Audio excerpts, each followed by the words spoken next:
bago tayo magsimula sa ating aralin ngayong araw, maaari ba tumayong lahat para sa panalangin? Sarah, please lead the prayer.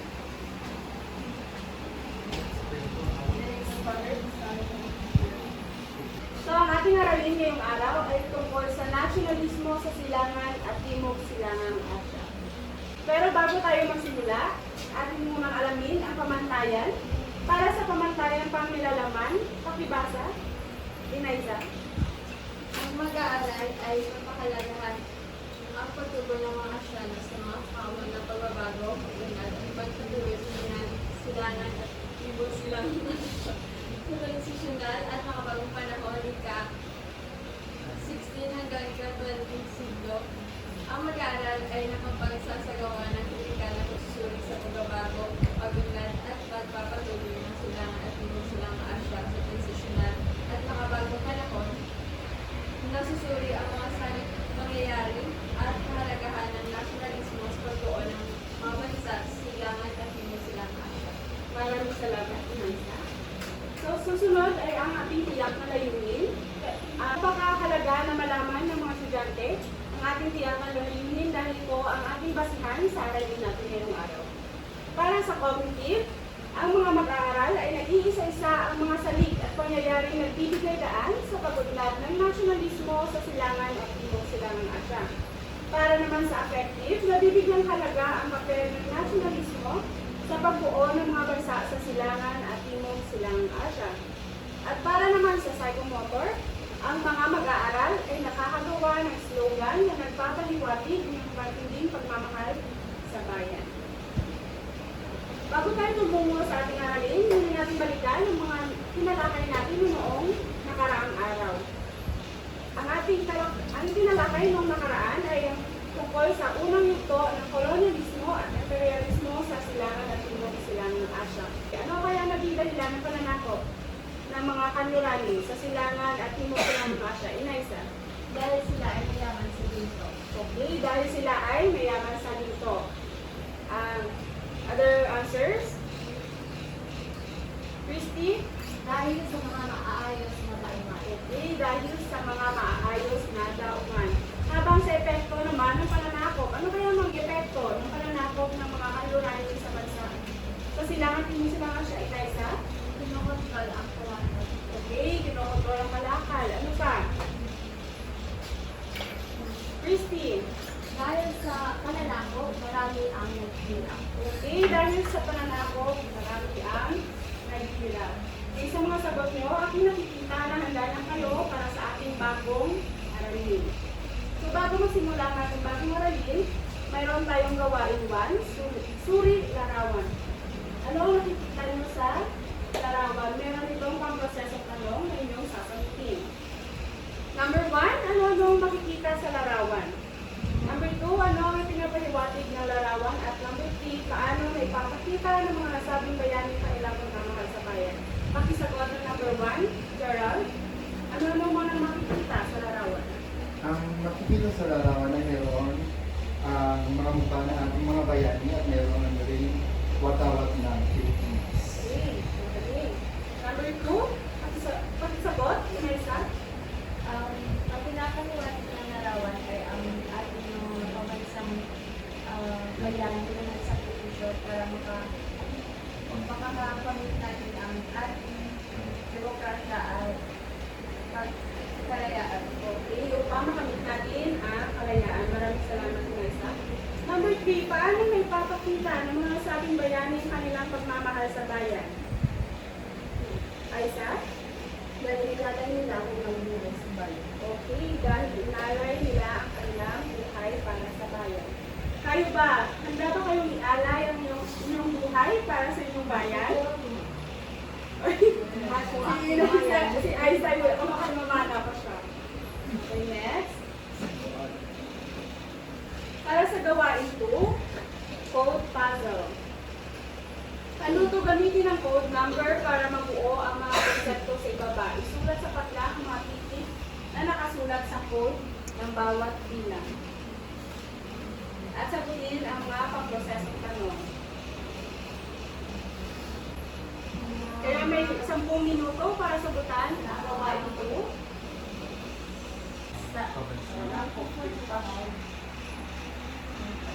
Kalayaan number 2. Okay, kalayaan.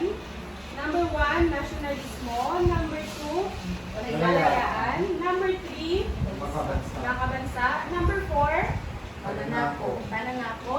At ang panghuli, demokrasya. Sagutan natin ang pangprosesong tanong. Number 1, ano ang mga salitang iyong nabuo? Okay, nasabi nyo na. Number 2, ano ang mga kaugnayan ng mga salitang nabuo sa isa't isa? Sa inyong palagay, ano ang mga kaugnayan ng mga salitang nabuo sa isa't isa? Okay, Gerald? Ito ang mga salita na may ugnay sa pagiging makabansa o mayroon tayong nationalism. Okay, maraming salamat. Ang small po ay pakibasa lahat.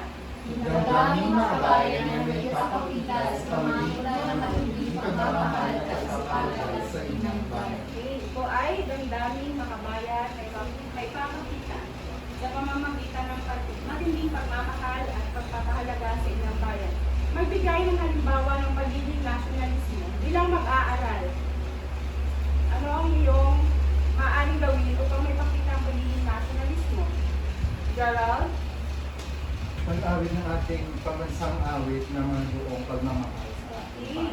Respeto sa ating bayan. Pag-respeto sa ating bayan. Paghinto kapag naawit ang ating pambansang awit. Okay, paghinto habang kinakanta ang pambansang awit. So sa pagkakalakay, meron akong ipapanood sa inyong video. Ang nasyonalismo sa Silangan at Timog Silangang Asya. Ano kaya ang maaaring maging epekto ng patuloy na pagdanas ng pang-aabuso at pagmamalupit sa mga Asyano? Ano kaya ang naging tugon ng mga Asyano sa mga patakarang ipinatupad ng mga kanluranin na nagsagawa ng kolonyalismo at imperialismo dito sa Asya noong ika-16 hanggang ika-20 siglo? Ang pagsibol ng nasyonalismo sa Silangang Asya. Nagsimulang mawala ang kontrol himagsik ay miyembro ng samahang Iho Chuan o Righteous and Harmonious Fist. Bukod sa pagtuligsa sa korupsyon sa pamahalaan, ang pangunahing layunin ng rebelyong Boxer ay ang patalsikin ang lahat ng mga dayuhan sa bansa, kabilang na dito ang mga sa Timog Silangang Asya. Sa bansang Indonesia, ang mga patakaran pang-ekonomiya na ipinatupad ng mga Dutch tulad ng culture system at pagkontrol sa mga sa loob ng mahigit 300 taon ay pinamunuan ng mga Espanyol ang Pilipinas. Sa ilalim ng kanilang pamumuno ay nagpatupad ang mga Espanyol ng mga patakarang nakaapekto sa pamumuhay ng mga Pilipino. Marami ang naghirap dahil sa hindi makatarungang pagpataw ng buwis at pagkamkam sa mga ari-arian. Sa pamumuno ng mga ilustrado, mga Pilipinong nagmula sa gitnang uri at nakapag-aral sa universidad sa Pilipinas at maging sa Espanya, ay naitatag ang kilusang propaganda na ang layunin ay humingi ng pagbabago sa pamamalakad ng mga Espanyol sa Pilipinas. Noong 1896 ay nagsimulang mag-alsa ang mga Pilipino laban sa mga mananakop. Tinulungan ng mga Amerikano ang mga Pilipino na lumaban sa mga Kastila. June 12, 1898 nang ideklara ni Pangulong Emilio Aguinaldo ang kalayaan ng Pilipinas mula sa mga Kastila. Dahil tapos na natin panoorin ang video, sagutan natin ang pamprosesong tanong. Ano ang pinapakita sa video? Number 2, paano nakatulong ang pag-usbong ng nasyonalismo sa mga bansang sinakop ng mga dayuhan? At ang panghuli, mahalaga ba ang papel ng ginampanan ng nasyonalismo sa ating lipunan? So gawain. Panuto. Puna ng chart tungkol sa pag-unlad ng nasyonalismo sa silangan at timog silangang Asya. Piliin ang mga kasagutan sa ibabang chart at sagutan ng pagprosesong tanong. Gawin ito sa isang long bond paper. Ito ang pagpipili ang sagot at ito ang pagprosesong tanong. So, gawin ito sa long bond paper. Mahati ang klase sa dalawang grupo. Bibigyan ng 20 minuto upang sagutan ang gawain at pumili ng dalawang aral upang ipresenta ang inyong gawa. Ito ang rubrics para sa paggawa o pamantayan sa pagmamarka. So, para sa paglalakad sa pang-araw-araw, bilang isang mag-aaral, paano mo maipapakita ang pagmamahal sa sariling bansa? Sa kasalukuyan, paano mo maipapakita ang nasyonalismo ukol sa usapin sa pag-aagawa ng teritoryo sa pagitan ng Pilipinas at Chile?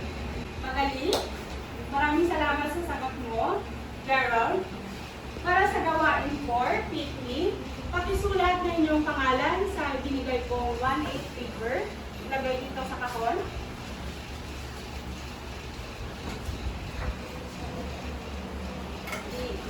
Para sa panuto, lahat ng estudyante ay magsusulat ng kanilang pangalan sa isang 1/8 na bahagi ng papel. Bawat pangalan ay ilalagay sa box. At ang guro ay pipili ng pangalan na nakalagay sa box at pipili naman ang mag-aaral na binunyag ng isang bulaklak na may nakapaloob ng tanong. So, ang aking mga bulaklak. So, ang aking nabunot ay si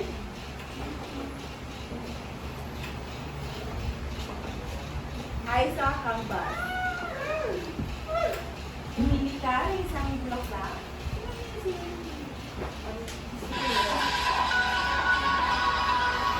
Ang iyong nabunot, Aiza. Ano talagaan ang pag-isbol ng nasyonalismo sa bansa sa silangan at timog silangang Asya? Okay, para sa pagtataya, gamit ang link na isinend ng guro or isinend ko sa inyong GC or group chat. Makibahagi kayo sa online quiz at sagutan ang mga katanungan. Ako ay wifi. Okay, para sa karagdagang gawain or takdang aralin, slogan mo. Panuto gumawa ng isang slogan na nagpakahiwatig ng iyong matinding pagmamahal sa iyong bayan. Gawin mo yung slogan sa isang malinis na short bond paper. Gawin mo kaya ang rubric sa paggawa ng slogan. So yun lang sa araw na ito. Maraming salamat sa pakikinig. Tumayong lahat para sa panalangin. Thank you.